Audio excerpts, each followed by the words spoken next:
Our next lecture is called Your Health, Your Choice. And because that's really what we're going to talk about. We have many choices that we can make, and these affect what we will be like, what the probability of diseases will be, all of these parameters. Now, we are actually fearfully and wonderfully made. And it is surprising that the human being can take so much abuse and still survive. And the fact that everything is still so normal is really very surprising. What are the risk factors affecting our health? Well, there are some things that you can change and some things that you cannot change. For example, if the environment gets to be very polluted, you can't very well jump off the planet. You're sort of restricted to this place. But there are other things, again, which you can avoid, which I like to call monsters in our lifestyles. Smog blights babies in the womb. Well, there's nothing other than you can do about that except stop breathing. And then there are other things that we do to ourselves, like we take stimulants, we have stressful lives. People wake up in the morning, they feel half dead, they need a stimulant. So one grabs for a cup of coffee or a cup of tea or a cola drink or a cigarette or any one of those just to get going. And you get hooked to these stimulants. And they increase your state of arousal. Then when you come home and you want to go to bed and you've had these all day long, then you need a depressant, something to calm you down. So you come home and you have a drink. Some people have alcohol or spirits. Some go for narcotics. Some are hooked on medication. Some take aspirins, or some just smoke pot, cannabis, marijuana, whatever. And then you can even have some people that try to opt out by using hallucinogens, LSD, ecstasy, any one of those. And if you're really down and out, you go for the inhalants. All of these have their problems. Let's first look at alcohol, generally speaking. If you want to have active natural killer cells, that's a type of immune cell that gobbles up aberrant cells, like cancer cells, for example, then it's good that you should actually have no alcohol. A bout of heavy drinking influences the ability of natural killer cells to destroy cancerous cells. That's been shown.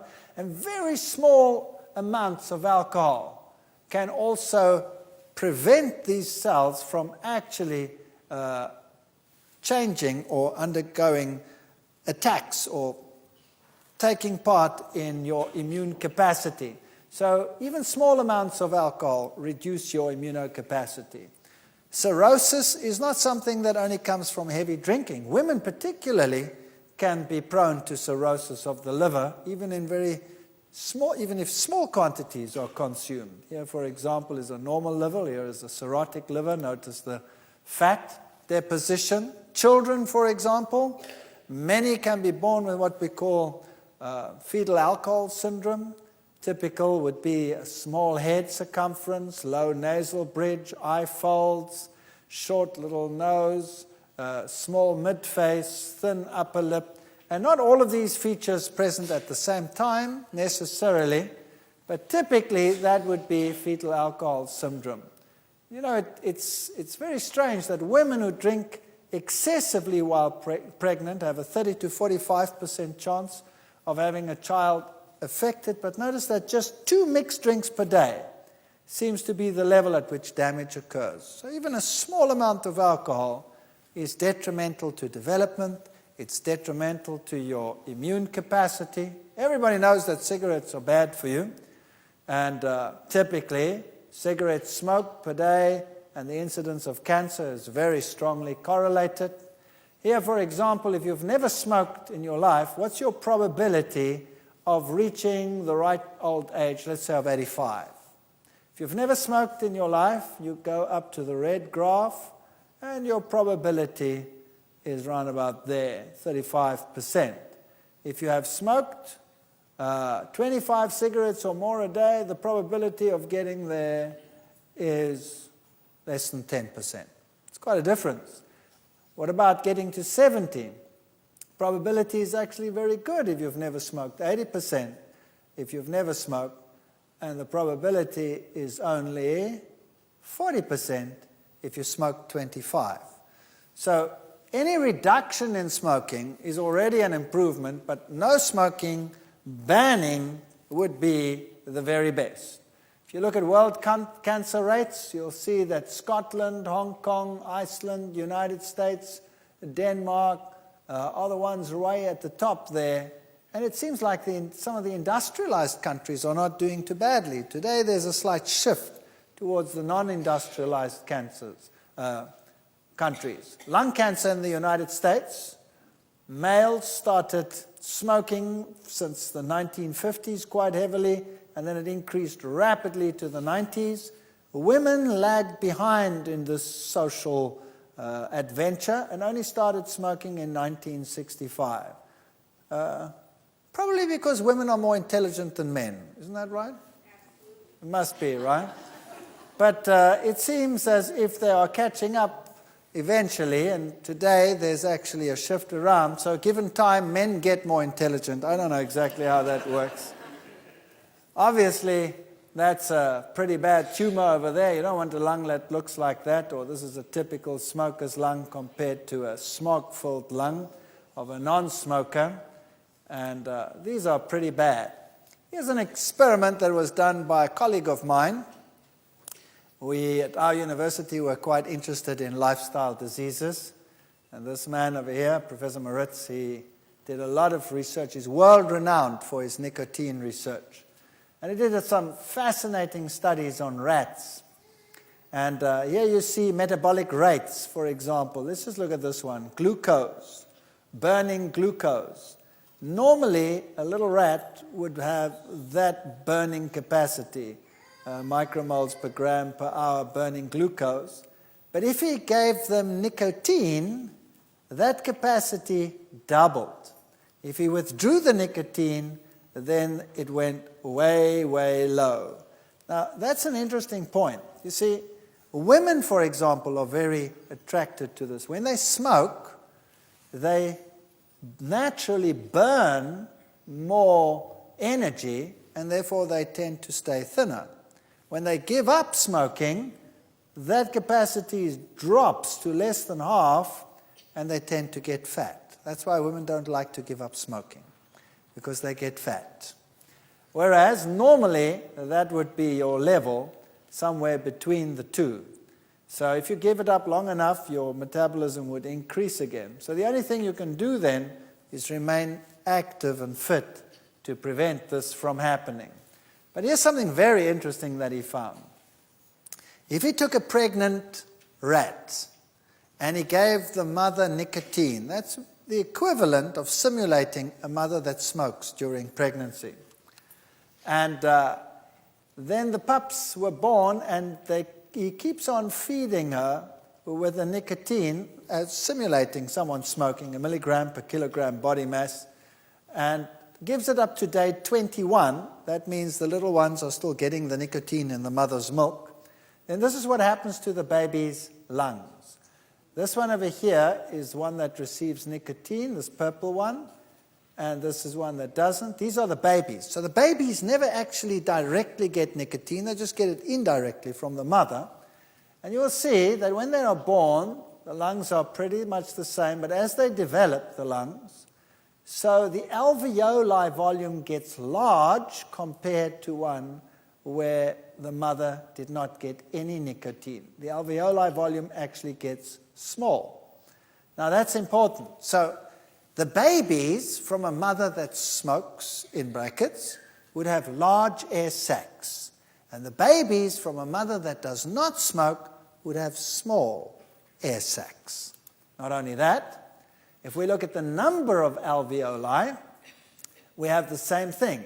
Here is a mother, the babies of a mother that never smoked, and you'll see that the number of alveoli increases dramatically with development, where it also increases in the group where the mother did smoke, not as greatly. So there's a great difference in the number of alveoli at day 42 of development. So what does that mean?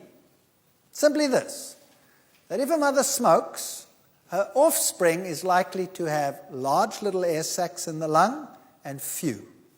Whereas if the mother did not smoke, the air sacs would be small and many. Now, what is preferable? A small one has a large surface area for the exchange of oxygen relative to volume. So if you have lots of small ones, that's the way you would want it to be. And here is the nicotine alveoli of a little baby that did not smoke. Notice the large alveoli and the little holes in it.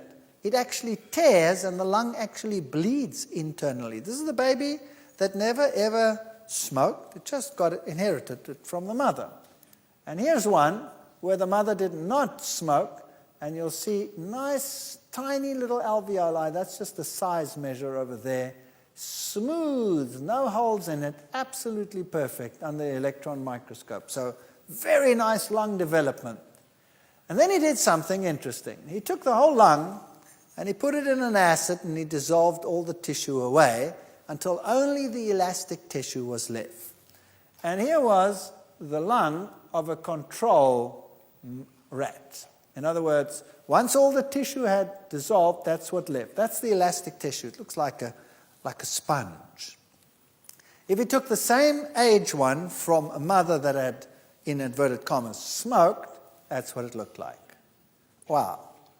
So basically, that is a lung of someone who has emphysema. That lung is so useless. The air sacs are large and floppy, and the elasticity of the lung is poor. So some people who have children do this to their kids. I believe my wife is one of them. She has the worst lungs under the sun. You go to that test where you blow to see what the force of your lung is and your capacity. She blows it that far. Her mother was a heavy smoker while she was pregnant, and my wife just inherited these pathetic lungs. Me, I blow that thing into the middle of next week. My mother never smoked, even though I smoked when I was stupid and young. It makes a big difference. Your choice, you see, does not only affect you, it can affect your offspring. And secondhand smoke is just as bad. Then there's something else about certain plants. We've looked at secondary plant compounds, phytochemicals that are healthy. Now, there are phytochemicals that are harmful in certain plants. And these harmful secondary compounds can cause various diseases. Now, why do plants have them? They say these plant compounds are for toxic defense. They are digestibility reducing defense, and some of them are positive, like anticarcinogens. Bad ones are called alkaloids. Some are pyrethrins. You can use them as insecticides, for example, rotinoids, cyanogenic glycosides, tannin, for example, phenolic resins, caffeols, caffeine, theophylline substances that you find in tea, for example, theobromine, a substance that you find in cocoa, nicotine, a substance that you find in tobacco plants, for example. Those are negative compounds that you want to avoid. Now, different plants have different compounds. All plants vary in the substances within them. And so the whole animal kingdom is spread over the plant kingdom. So certain animals will eat certain foods and no other foods. So, for example, the tobacco hornworm is a worm that feeds on tobacco plants. And it has an enzyme which neutralizes nicotine. So that worm can eat that plant from morning till night, and the nicotine is neutralized and excreted as though it weren't even there. But it's also attracted to the nicotine. It's its target, and it goes and it eats it. The koala bear is attracted to eucalyptus oils. And the eucalyptus oils are eaten and attracts the animal, and that's its diet. It sticks to that diet. Another animal comes along, tastes eucalyptus oil, and goes, doesn't eat it. And so the koala bear has assured that that's its diet. And so the animal kingdom is spread over the entire plant kingdom in the world. Now, it's very interesting that an ungulate For example, the eland, which is the largest ungulate in the world. That goes along and it will eat acacia leaves. And the same happens as would happen in tea or in coffee. And we'll talk about that as we go along. Here's the coffee bean. That contains caffeols and it contains caffeine. Caffeine and theobromide, the one that you find in cocoa products, are very, very similar. Fatty acid concentration gets increased when you consume these. Blood pressure increases, stomach acid. Adrenaline, noradrenaline levels start increasing, gives you a fight and flight mechanism, a stress reaction. Digestion and absorption time is increased. Caffeine is toxic. It interferes with muscle action. It's an enzyme suppressant. It's a carcinogen. 500 grams of tea contains enough caffeine to kill 1,000 mice. That's just one packet of tea. And it's mutagenic. For example, tetragenicity, more than the normal number of fingers, hair lip, and cleft palate. If you feed rats caffeine, then they develop tetragenicity, more than the normal amount of number of digits. Or they develop hair lips, cleft palate, and what they also develop is exencephaly. There's a higher incidence of exencephaly, the brain developing outside the body. And that's not too uncommon in the world today either. These are the substances that you find in tea, coffee, and cocoa. Theophylline you find in tea, theobromine you find in cocoa products, and caffeine you find in tea and in coffee. Now, these substances would normally prevent animals, other than those that are adapted for that particular compound, to stay away from those plants. And that is a way in which the animals are spread over the plant kingdom. Now, what happens when an animal consumes something that it's not geared for? Well, then it has all these negative reactions. So what happens when, for example, you take caffeine into your system? The first thing that happens, besides all those negative effects, is that the caffeine causes your adrenal gland to release hormones. Two of them, adrenaline and cortisone. And adrenaline is the fight and flight mechanism, hormone. So you are geared to defend yourselves or to run like blazes. One of those two, right? The cortisone, on the other hand, is there to prevent inflammation in case of damage. And it is also there to make sure you have enough energy to do the fighting and the running. So what happens is the cortisone affects the liver, and the liver releases huge amounts of glycogen into the bloodstream. And that's the same as taking a huge glass of sugar water. So you have all this sugar suddenly coming into the bloodstream, ready for the action, the stress reaction that you're going to take part in now. But why do people drink coffee? To go for a heavy run or to beat someone up? Yes or no? No, just to wake up. And where do they sit while they're doing it? At their desk at a computer. So what happens? All of a sudden you drink your coffee and you get a glucose surge. That means you wake up. And in actual fact, you're getting ready to run or defend yourself or beat someone up. But you don't. You just continue with the computer. So now what's your body going to do? It's going to say, whoa, I have an emergency here. So it has to react to this glucose surge, so it releases insulin, and down come your glucose levels.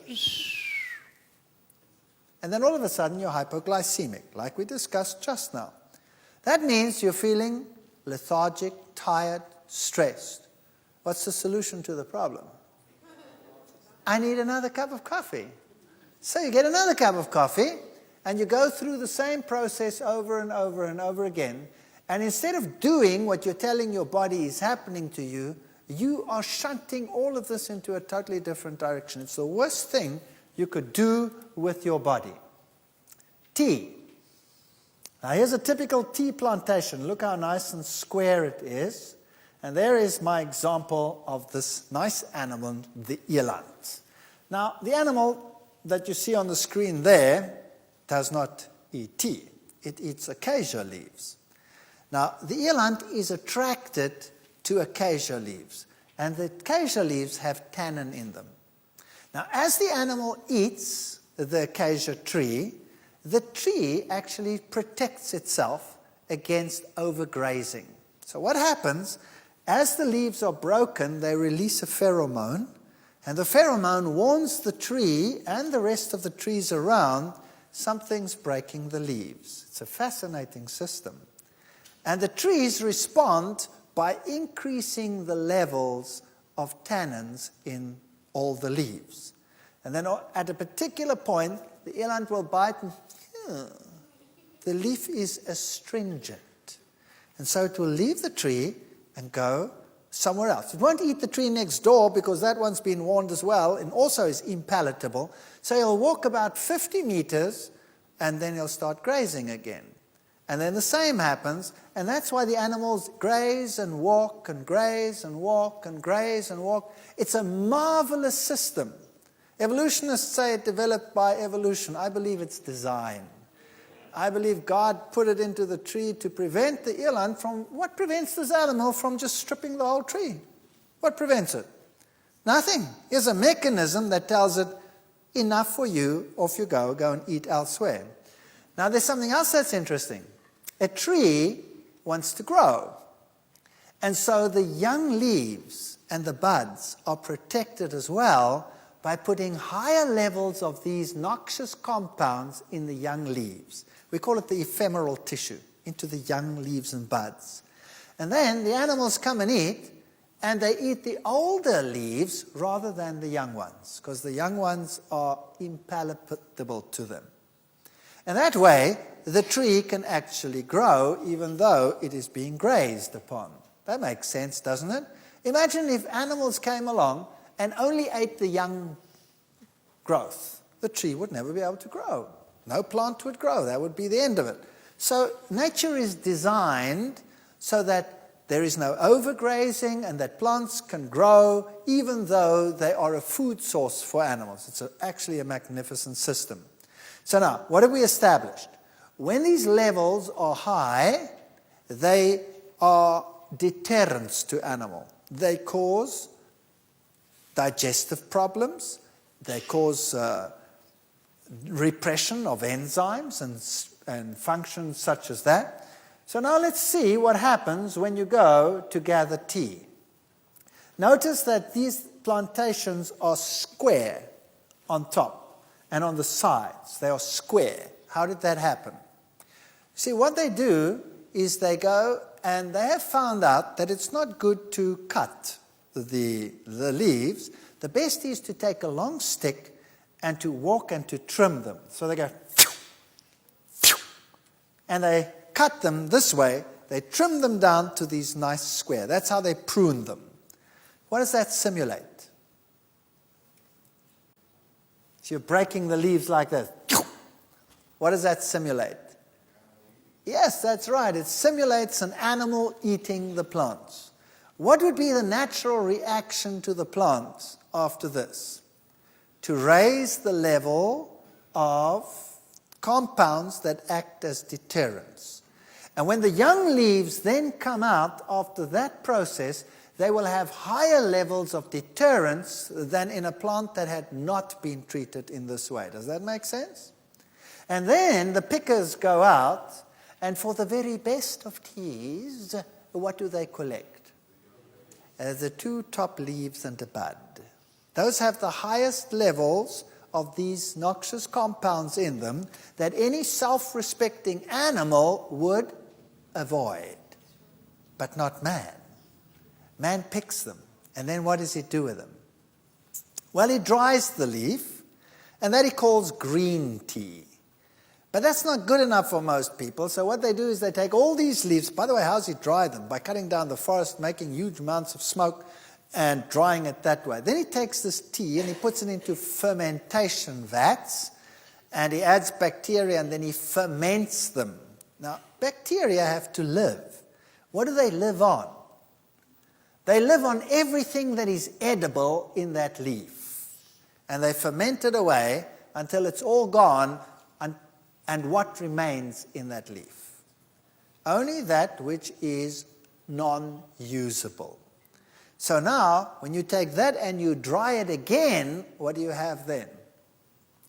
Then you have high concentrations of toxins which no self-respecting animal would even get near to.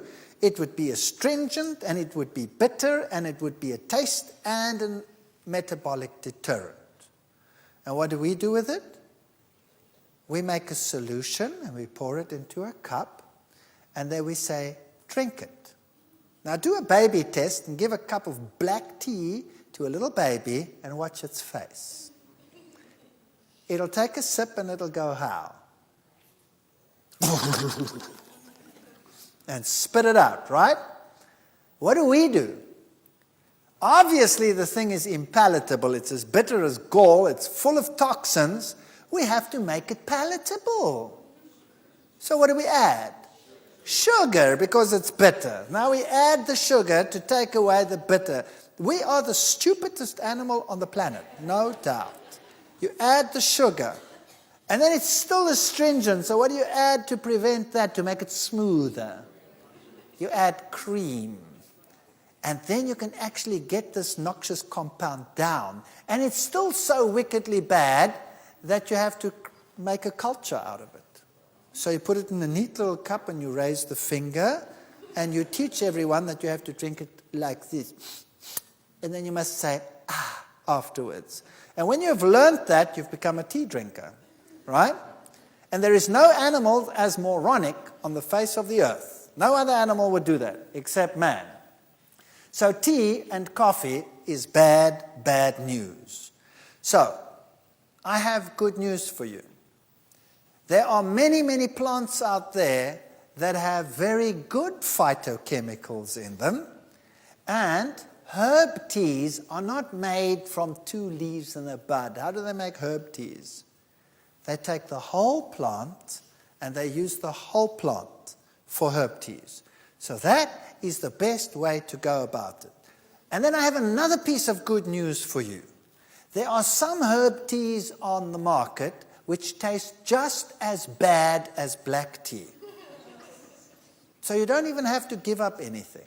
You just switch to a horrible herb tea, and then your problem is solved. And you add whatever you wanted to make it palatable. But the good news is there are herb teas that are actually palatable. So do yourselves a favor and a flavor. Switch to herb teas and cut out the ones with the alkaloids. Sources of caffeine, for example, ground beans will give you 66 to 80 milligrams in a 2-cup drink. Filter drip will give you 110 to 180. So those are your typical coffees. Decaf will give you very little, but decaf contains the extractant, which is equally harmful because these are normally organic compounds with which they dissolve the caffeine out. So you're losing the caffeine, but you're gaining the extractant.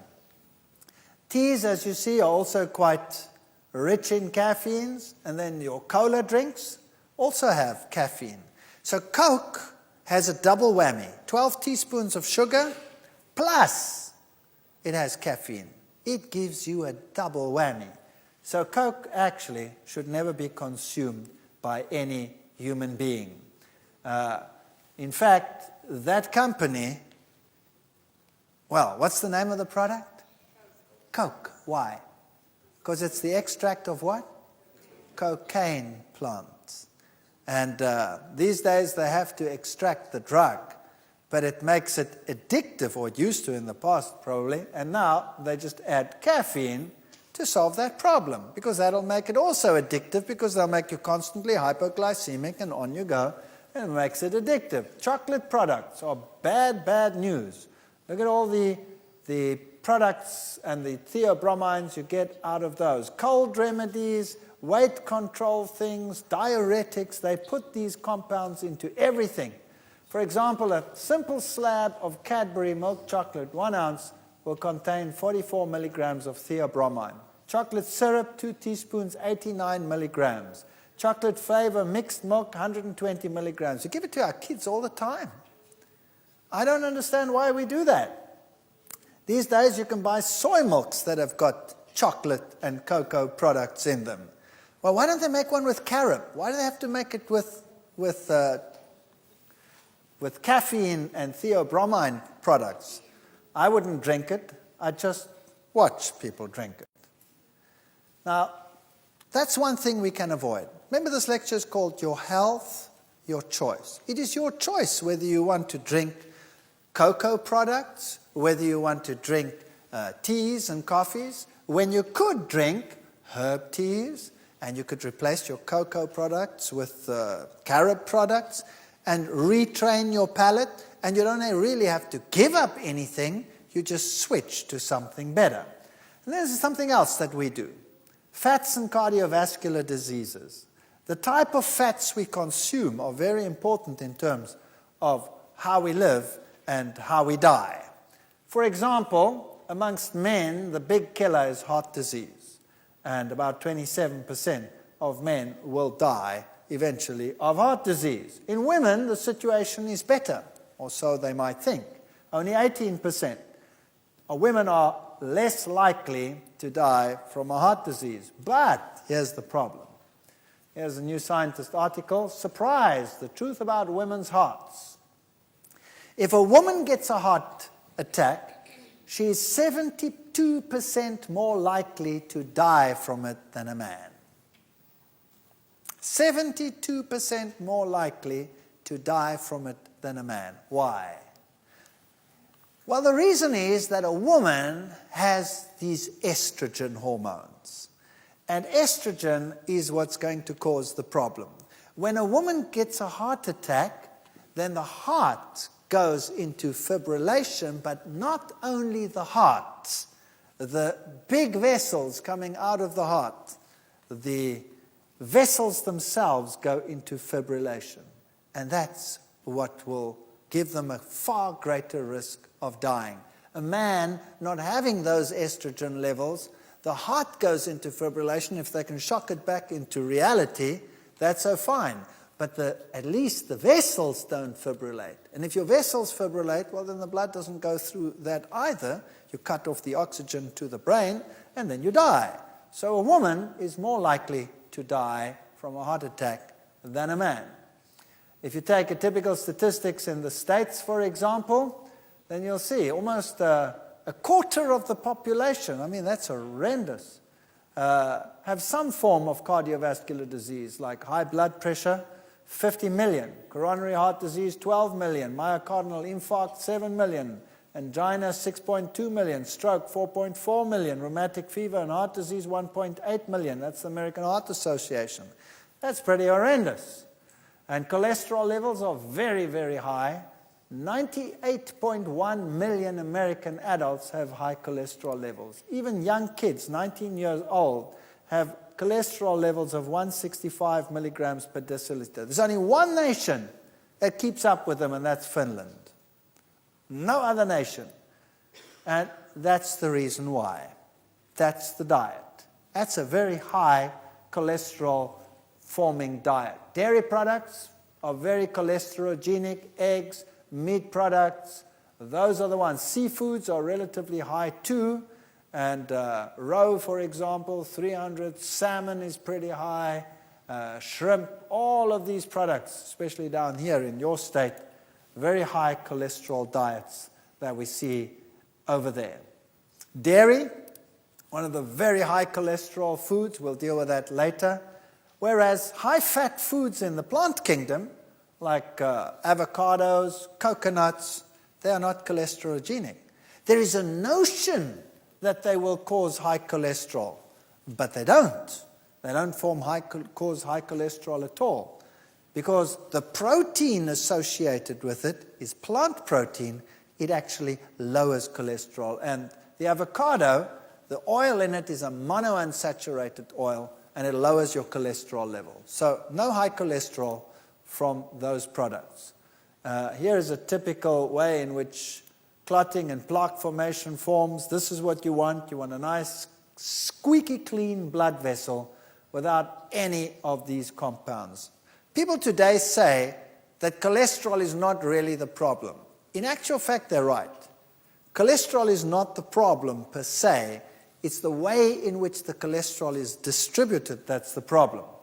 Here's the Framingham heart study, which clearly shows that the more cholesterol, the higher the risk of cardiovascular disease. So yes, the risk is higher.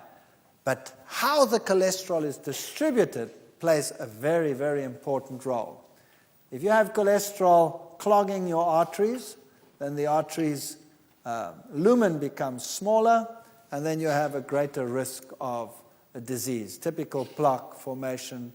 Notice how small the lumen has become. This is a person who has died of a heart attack, and you can see the clogging of the arteries over there. So a plaque is this mass of fat and cholesterol. Arteriosclerosis is hardening of the artery. Often calcium deposits come in there because you have such high acid diets that the calcium even deposits in the blood vessels. Then you can get clots, and they can start floating around and cause strokes and heart attacks and all kinds of problems like that. And by the way, if you're an African American, then you have twice the probability of getting these diseases than if you are a European white stock. That's just the luck of the draw. It just happens to be so. And I think the reason is that the population that is derived from black Africans in Africa has had a shorter time to adjust to high-fat diets than the Western typical European society. So that's just something we have inherited over time, a greater capacity to deal with a bad diet than the poor black people have that have had a shorter history of such diets. Now here's something that's very fascinating. The American Heart Society started warning against saturated fats and said they were the ones that caused heart disease. And by the 1970s, this started taking effect. And the average American started changing his diet, taking more polyunsaturated fats and less saturated fats. Is that correct? And they told everyone to switch from what to what? From butter to margarine. That's right. And lo and behold, it worked like a bomb. Here's the American figure, and you can see that heart attacks dropped dramatically between 1970 and 1993 when this advertising campaign made the people aware that they had to change their diets. In the UK, you had exactly the same thing. They were a little bit slower in taking off, but their heart attack rates also came down. The Japanese, in general, didn't have that problem to begin with in those years. Didn't have the problem. So, obviously, the problem was the saturated fats. And so, all over the world, advertising campaigns started saying, switch to polyunsaturated fats and prevent heart disease. That was great. But what about fats and cancer? Same time period. While down came heart attacks, in the same time period, up went cancer. Breast cancer soared, prostate cancer soared. Now, what was the problem? What was the problem? World all-sider cancer rates. Hungary, Czechoslovakia, Luxembourg, Denmark, Scotland, Hungary, England, Wales, all the high-fat consuming nations were the ones that showed the high cancer rates. And so in the 80s, they started doing experiments and found that your diet is affected by what you eat, and particularly your fat intake. So the more fat consumed by a nation, the higher the risk of cancer. The Netherlands, for example, was way up there. Denmark, UK, New Zealand, Canada, Switzerland, US, those are the top of the hit parade countries, high fat consuming nations. And they clearly showed that if you fed a rat a carcinogen, that's something that produces cancer, and you feed it a high-fat diet, then it has more cancer than if you feed it a low-fat diet. In fact, twice as much cancer. So obviously, fat caused the cancer. And the types of cancer particularly were breast cancer, colon cancer, rectal cancer, prostate cancer, and pancreas cancer. Those were the cancers that were induced by fat products. Well, breast cancer and prostate cancer, look at the prostate cancer. Switzerland and Norway are top of the hit parade. I'll be dealing with that when we're dealing with dairy products. Breast cancer, England and Wales, Denmark, Scotland, Ireland, and those countries, New Zealand, all the heavy animal fat nations were the ones that were involved there.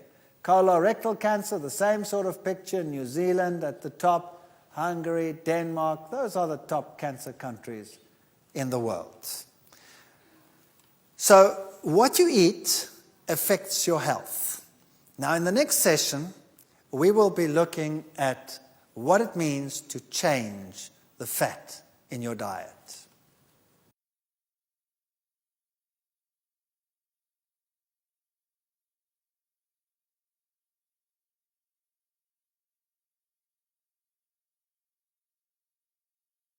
All right, we've been looking at fat in the diet. And fat in the diet, we saw in our previous session, is directly correlated with disease, either cardiovascular disease or cancer. Now we're going to look at messing with fat, changing the structure of a fat. What does it mean? Now here's a normal saturated fat.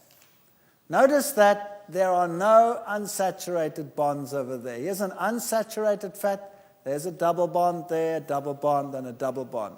So this is a polyunsaturated fat. Wherever there is a double bond, the molecule makes a kink like that, like a V, okay?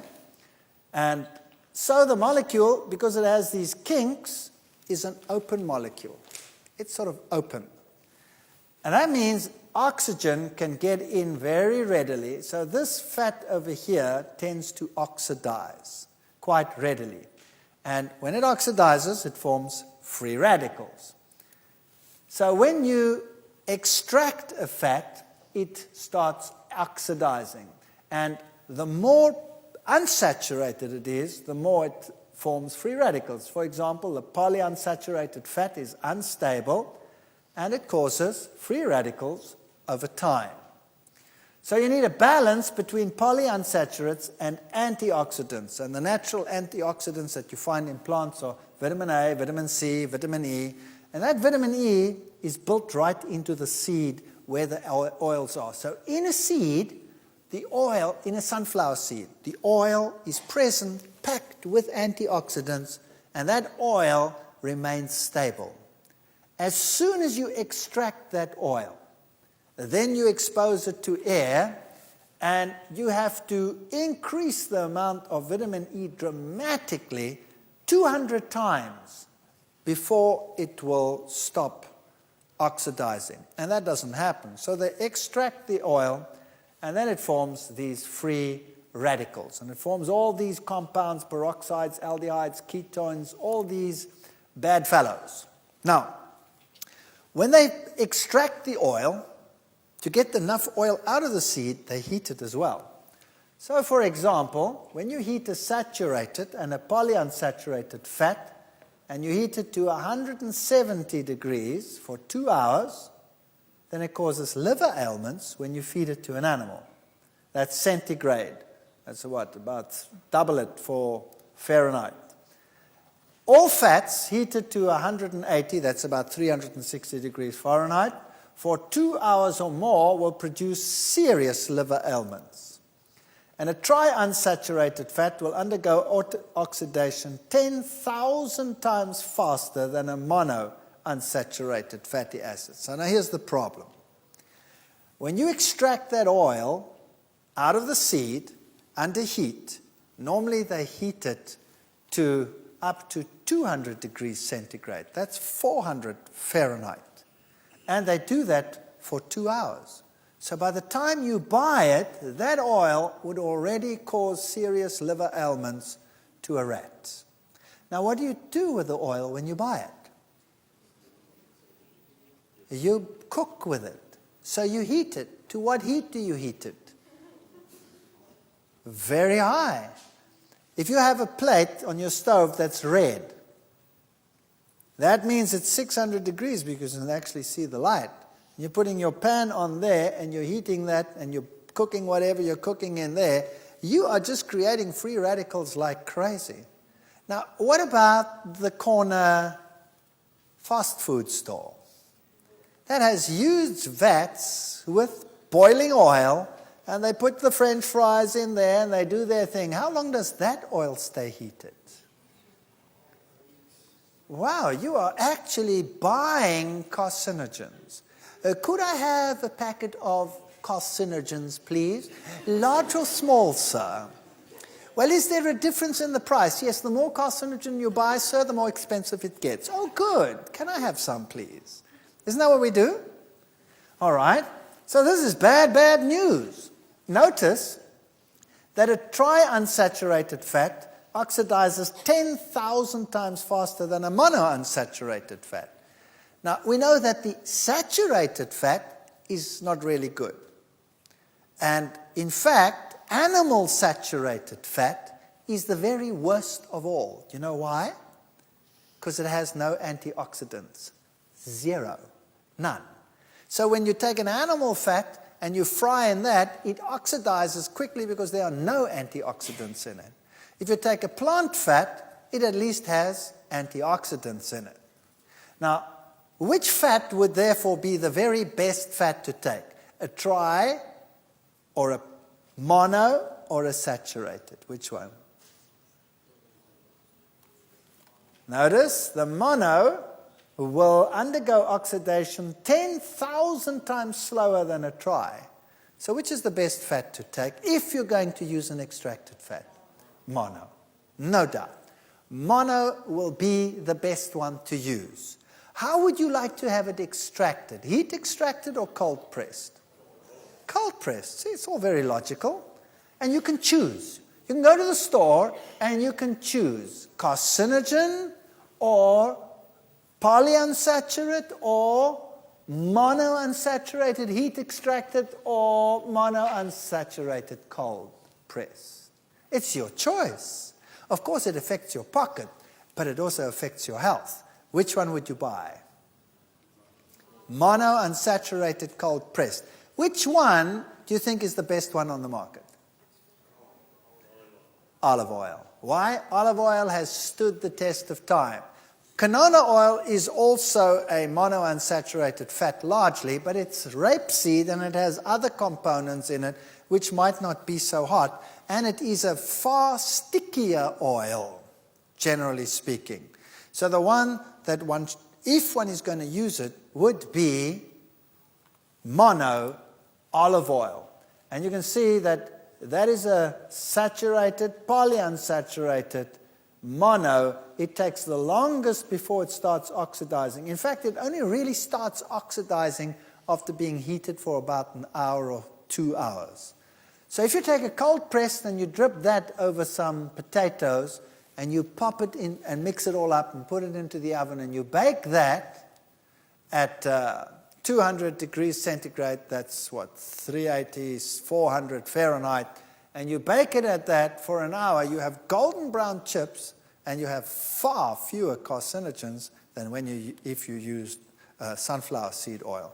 So make your fries like that. You don't have to give them up. Don't eat them as often, but when you make them like that.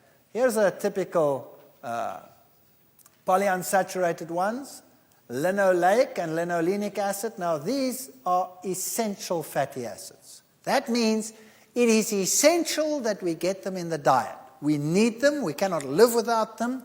We have to have them, and we can only get them from the diet. Now, what's the best way to get them? Extracted or in whole food? Absolutely. That's the best way to get them. Hydrogenated margarines and oils are another problem that we're facing today. U.S. News report, it is a violation of the law to make any claim that polyunsaturates can prevent or treat heart disease. Very interesting. What's happening here? Oil in margarines will be soya, maize, sunflower, olive, coconut, palm oil. there will be emulsifiers, preservatives, colorings, flavorings. Then you go through a process of removing the gums, neutralization with caustic soda, bleaching, filterizing, and then a process called hydrogenation. Heat and a catalyst and hydrogen. It's filtered, neutralized, bleached, deodorized, etc., and then they make the margarine. All right. Now, oil is a liquid. Plant oils are liquids. And polyunsaturates are liquids more than saturates. So now, normally, all oils naturally are in a form that we call the cis form, which means if you have your double bond, the two sides of the chemical arms are on the same side of the double bond. Now, when you change this fat and you hydrogenate it, you switch the one arm round. So then you have what we call a transform. Now, they are on opposite sides. I always explain it to my students. It's like giving someone a hug. If the two arms are on the same side, you can give him a hug. But it's very hard to give someone a hug when you look like this. It's very hard. So this form is the only form that our body recognizes. We have enzymes for this form, but we don't have enzymes for that form. Now, why do they change the form from this form to that form? The answer is this. That form is a liquid. The cis form is a liquid, and the transform happens to be a solid. And they know that you do not want to pour your margarine over your bread. You want to smear your margarine over your bread. Does that make sense? And there's one other thing. When it is in this form, in the transform, the bacteria don't have the enzymes to recognize it either. Which is good for the industry. That means that fat will not go rancid. But you know what? The younger generation doesn't know what rancid is. They don't know. This has gone rancid. When last have you heard that? It doesn't exist anymore. Why not? It doesn't go rancid. Why doesn't it go rancid? Because the bacteria don't want it anymore. Why don't they want it anymore? Because they can't digest it anymore. Good news, they have the same enzymes to digest it that you have. That means you can't digest it either anymore. So what is a margarine, really, if it's full of trans fats? It's a foreign substance. I call it shoe polish. You see? He already answered. I call it shoe polish. It's good for shoes, but for human consumption, no. So now you have a fat in you that you do not recognize. What do you do with it? What are you going to do with it?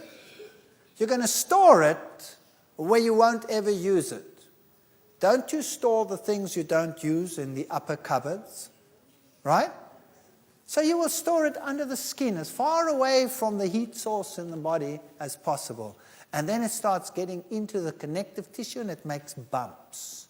And you look at it and you say, ooh, I've got cellulites. And you start training like crazy, but you know that stuff just doesn't go away. Have you noticed that? Cellulite just won't go away.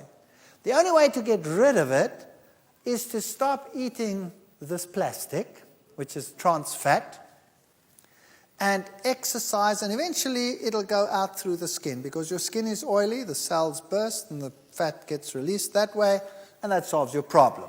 So trans fats are not a food. They are not fit for human consumption. They were never meant to be a food. They are good for the industry, and I have found out over the years that whatever is good for industry is normally bad for you. Isn't that so? All right. Now, unfortunately, they found out that if they add a certain percentage to normal oil, so that it still stays liquid, the bacteria don't like it as much either. So when you buy oils, sunflower seed oils, liquid, read on the label, and it says sometimes partially hydrogenated. Have you read that before on the label? That means partially unfit for human consumption next time you read it, okay? And so don't use it. If you're going to use a margarine, use one that contains no trans fats, only natural oils, and uses something else to make it thick, like cornstarch or something like that they normally use. You can buy margarines like that, but generally speaking, any extracted oil is bad news. Let me explain why. Take a breath. Let's continue. Think about this. If I take a basin of water and I pour oil in it, and then I take hot water, warm water, and then I take a plate and I go dip out. What will my plate be like? Oily. It'll have if you run your finger along it, you'll have a film of oil on it. Isn't that right? Now, if you take free fat and you put it into your stomach, that's hot water, 37 degrees. Now you put food in it, and you dip it in, and each piece of food has a layer of oil on it. That means the enzyme, which is water-soluble in your stomach, can't get through, and it takes longer to digest, and you get fermentation. When it goes through to the rest of your intestine, you add bile salts, and the fat becomes miscible. It's already there, and the fat goes into the blood here in the top part of your intestines already, and it ends up in your blood, and now your blood has fat in it, and all your blood vessels, consider them plates that you're going dip, dip, dip, dip, dip, dip, dip, dip in the fat. And now your blood vessels contain all these, and the exchange of oxygen is slowed down. That means you're getting less oxygen to your brain. That is why if you have a fatty meal, very soon thereafter you go, and you fall asleep. Isn't that right? Whereas if you had no free fat in your diet, it would first have to be digested. It would be released as free fat lower in the intestine. It would be absorbed way low down and not go straight into the normal bloodstream. It would first go into the portal system, first go to the liver. The liver would work with it like a factory, take it out and pass clean blood to your heart, and you would never have that. So if you had a whole food diet, you would stay awake. And you come to your class and your students are all asleep. It's a nightmare. It's a nightmare. So, switch to margarine. Women who eat 4 or more teaspoonfuls of margarine a day have a 66% greater risk of heart disease than women who have margarine less than once a month. Now, why is that? The trans fatty acid levels in the margarine seems to be the problem. So, you don't want trans fats. Trans fats are not a food, and they cause cardiovascular disease, and the polyunsaturates, they cause cancer. Margarine is not a good idea. Not a good idea. So what do you replace it with? There's another lecture coming up on that. Mopping up free radicals, we've already discussed it. So what you want in your diet, because we're going to face these hazards in the world, is you want lots of fruits and vegetables and natural foods such as these in your diet to help you cope with that situation as we discussed it in the previous lecture. All of these will help you mop up those free radicals.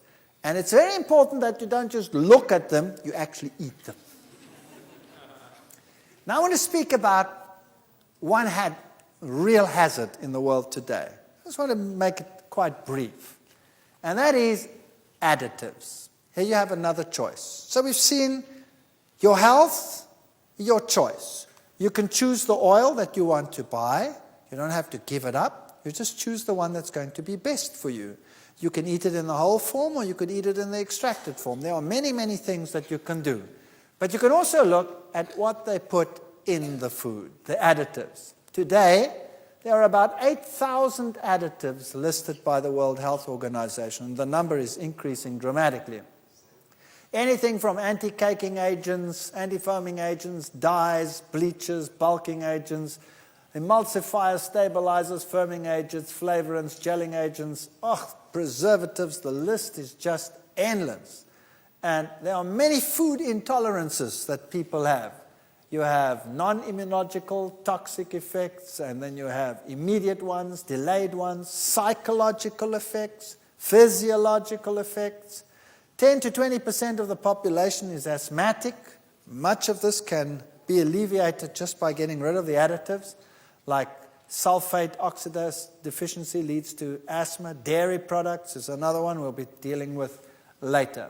Now, the food additives are used as all of these components for colorants, etc. Some of them are used during processing, like foaming agents, anti-foaming agents, pH control agents, and all of those.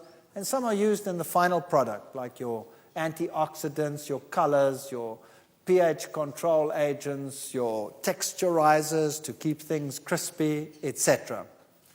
And these are some of the behavioral reactions. Migraine, hyperkinesis, that's hyperactivity, or super sluggishness, photophobia, depression, irrational behavior, all of these, paranoid ideas, even transient blindness, and then all of these nerve disorders, insomnia, fatigue, nervous tics, all of those can be attributed to food additives. Sweeteners are one of the worst ones to watch. They're used in place of sugar, as you know. Saccharin is a very common one. It's implicated in abnormal cardiac rhythm, causes itching, nausea, swelling, blistering. It's a mutagen. It's listed as a carcinogen and banned in some countries. Some countries don't ban it. I don't think the United States actually bans it. It's one of the countries where you can get it. So saccharin is not one that we should take. But one that is probably most rampant in the world today is aspartame. It is used everywhere. It's used in power drinks. It's used in sport drinks. It's used in sweets. It's used so widely that it's scary. You'd have to watch where it is used. Aspartame is the technical name of a brand name such as NutraSweet, Equal, Spoonful, Equal Measure, all of those.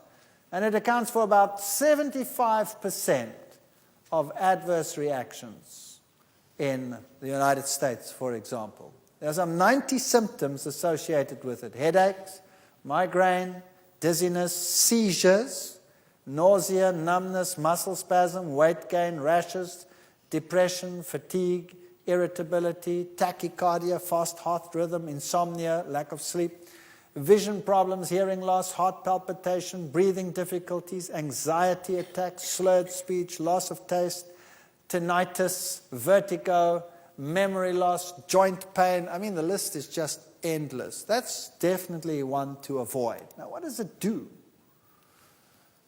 This is what can be triggered by aspartame. So brain tumors can be triggered by it. Multiple sclerosis, if you have it latently, it can be triggered. Epilepsy, chronic fatigue syndrome, Parkinson's, Alzheimer's. Doesn't cause it, it just exacerbates it. Mental retardation, lymphoma, birth defects. Terrible stuff.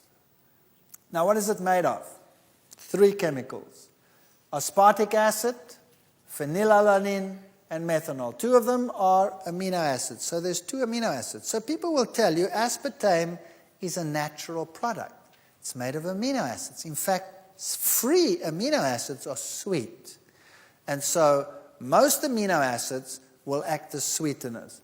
And phenylalanine is probably one of the sweetest. So if you take that freely, it's sweet to the taste. Aspartic acid is the other one that is sweet to the taste. And then also contains methanol. Now, aspartic acid, as you see, is an amino acid taken in its free form. It significantly raises blood levels of aspartate and glutamate. Now, the same you will find in monosodium glutamate, MSG, that you find in Chinese food a lot. And aspartate and glutamate are what we call excitotoxins. Now, people will say, now, hang on a second, it's just an amino acid. But think about this. No animal in the world, no creature in the world ever eats free amino acids. You just don't do it. How do you get your amino acids? You eat a protein. And the protein is not sweet when you chew it. The protein goes into your stomach and there it is cleaved into blocks by the enzyme pepsin. And then it goes through to the duodenum, and there it is cleaved by another protein called trypsin into smaller pieces. And then it goes further down in the intestine, and then the amino acids are cleaved off one by what we call exopeptidases, enzymes that cut them off piece by piece. So the only place in your normal life where you ever have free amino acids is way down in the bottom of your intestine. Now, where does that go to? It goes just like that fat. Where does it go to? It goes to the liver. And the liver is a factory. It is your food factory. And it builds everything into your type of protein that you need and then transports it to wherever it has to go. So you never have excesses of those free amino acids free in your blood. Whereas if you take them free like that, they go straight into your bloodstream and they end up in the brain, where they shouldn't be. They should first be regulated by the liver. They go straight to the brain and they act as excitotoxins. So your kids go berserk and the adults go depressed. Now, what does it do? Excessive levels of phenylalanine in the brain can cause the levels of serotonin in the brain to decrease. Now, what's serotonin? Serotonin is a neurotransmitter. Now, schizophrenics have low levels of serotonin, and they go berserk. They're dangerous, they can kill you, they are out of control, so they're put into asylums. And then a psychiatrist comes along and he gives him medication to what? Raise his serotonin levels, and then he's quite normal. You can talk to him, there's no problem. There's no problem with that person. And as soon as he's off the medication, down goes the serotonin levels, and he becomes aggressive. So now imagine this. We are making our society aggressive by giving them excessive levels of phenylalanine. Kids that drink these power drinks and that drink these sports drinks have high levels of this compound, and that's what happens. And then they become highly aggressive. And by the way, the antioxidant that they put on snack foods, like chips, butylated hydroxytoluene, butylated hydroxyanisole will do exactly the same thing. Lower the levels of serotonin. What do our kids eat in break? They eat these snack foods, and they're hyperactive, and they're aggressive, and they kick each other to pieces. Methanol, what does that do? That's the other compound in it. The recommended limit of consumption is 7.8 milligrams per day. Now, 1 liter, that's a quart approximately, of aspartame-sweetened beverage contains 56 milligrams of methanol. Take a look there. 7.8 is maximum recommended. 1 liter, not 1 quart, will contain 56 milligrams. So heavy users of aspartame consume as much as 250 milligrams of methanol per day, or 32 times the recommended amount. Wow. That is bad news, and that will cause problems and diseases like you cannot believe. So aspartame can be found, for example, in instant breakfast foods, breath mints. Read them, those little ones, very often, those nice, cute ones. Watch them. Cereals, sugar-free gum, cocoa mixes, coffee beverages, frozen desserts, gelatin desserts, juice beverages, laxatives, multivitamins, milk drinks, pharmaceuticals, supplements, shake mixes, soft drinks, tabletop sweeteners, tea, beverage. It's everywhere. Wine coolers, yogurt. They put this stuff into everything. I think they're on an agenda to destroy society. I think that's what they want to do. By the way, the level of brain tumors in areas where aspartame was introduced is far higher than in places where it's not introduced. So it's even carcinogenic. MSG will do very much the same thing. General weaknesses, palpitations, headaches, cold sweating, shuddering, especially in children. So what am I basically telling you? By the way, if you take these sweeteners that consist of amino acids, this is what happens. Imagine this. You put this into your mouth and you pick up sweet. Your tongue tells you sweet. Now there's a nervous connection between your tongue and your brain, or else you wouldn't know that it's sweet, right? But there's also a nerve that attaches to your brain, and the brain says, sweet, something's on the way. What is it? Sugar. And it sends an impulse down to the pancreas and tells the pancreas, sugar on the way. And the pancreas says, brain says, sugar on the way, starts producing insulin. And then, after a while, no sugar comes. All you have is amino acid coming down. And the pancreas says, hello, what's going on here? Where's the sugar? The brain says, I know it's coming, I tasted it. Are you calling me a liar? Of course not. And so this communication goes on, and the pancreas responds every time to the brain and produces insulin. And then nothing happens. And guess what happens? It's just like a kid that you tell something too often. What do? They filter it up and they don't even hear you anymore. And so the pancreas stops reacting. And now you have a big something sweet.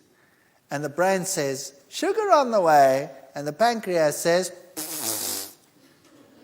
and suddenly the sugar's in the blood. And then what you have? You have a crisis. You have too little insulin production.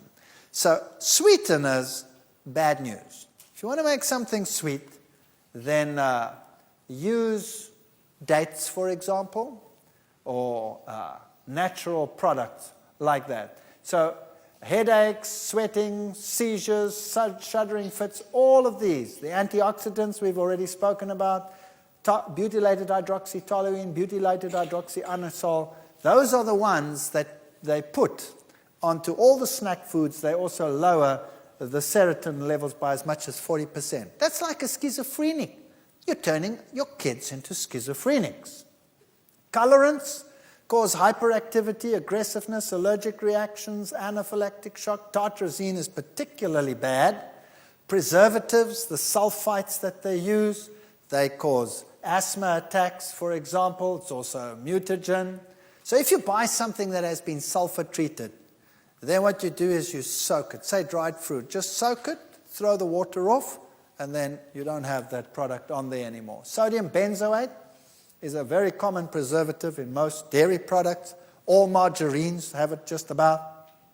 It's very similar to tartrazine, so it's a hyperkinetic. You want to avoid those. The nitrates are carcinogenic, the nitrites that they put into cold meats and cheeses, but we'll cure you of that, so that's no problem. So when you're reading these bottles, it's a nightmare. Going shopping in a supermarket has, for me, become a nightmare. And I stand in front of the racks and I read the labels. And I put the product down. Anything, peanut butter. You want to go and buy peanut butter? You read the labels.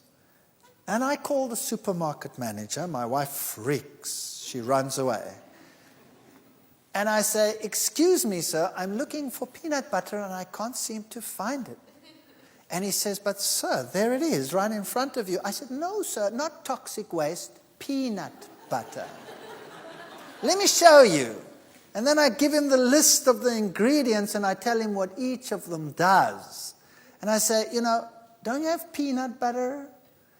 This and this and this and this brand don't have those things on it. Why is it that you only have these brands on your shelf? Couldn't you cater for people that want food and not toxic waste, please?